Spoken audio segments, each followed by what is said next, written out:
Yan si Sheila, mahal na mahal ko yan. Walang makakapantay ng pagmamahal ko sa kanya.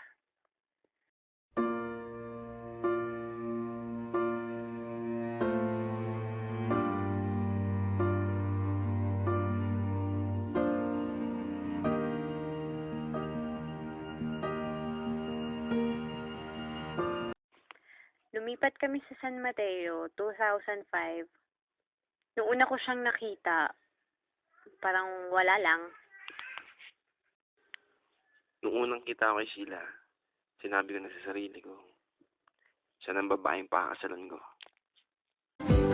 Sa isang sulat mo ay nabihan ako para bang iba na ang lahat ng ito. Sa isang sulat mo, nabigayin ako, nabalot ng pag-asa ang puso. Sa isang sulat mo, nalaman ng totoo, ang sarap mabuhay. Pinililigawan ko siya. Ganito ginagawa ko sa kanila. Bubugas ng kaldero. Pa-impress. Pa-impress, lalo na sa mama niya. Beautiful girls all over the world. I could be chasing, but my Dito niya ako sinagot sa mismong dulo ng jeep. Nag-I love you lang siya sa akin. Tapos tinanong niya ako kung kami na. Sabi ko, oo, tayo na.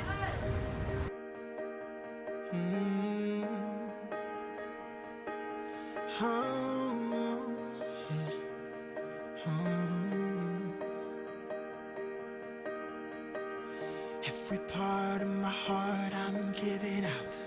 Every song on my lips I'm singing out. Any fear in my soul I'm letting go. And anyone who asks I let them know. She's the one, I say it loud. She's the one, I say it proud. Ring the bell for the whole crowd. Ring the bell, I'm telling the world that I found the girl, the one I can live for, the one who deserves. May kakain kami sa fast food.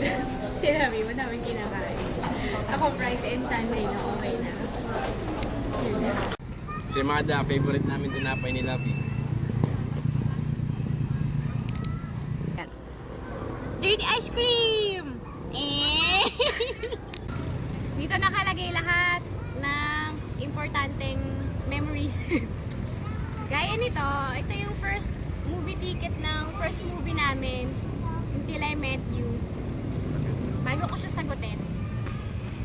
Ito naman, first letter niya, ginawa niya ako ng tula.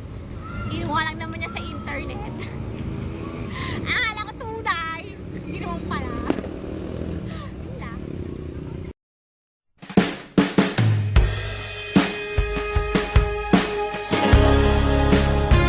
And then out of the blue, God gave me you to show me what's real. And there's more to life than just how I feel. And all that I'm worth is right before my eyes. And all that I live for, though I didn't know why, now I do. 'Cause God gave me you.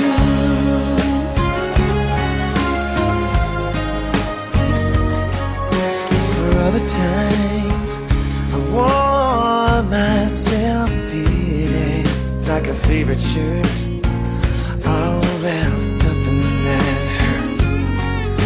For every glass I saw half empty. Now it overflows like a river through my soul. From every doubt I had, I'm finally free. And I truly believe God gave me you to show me what's real. There's more to life.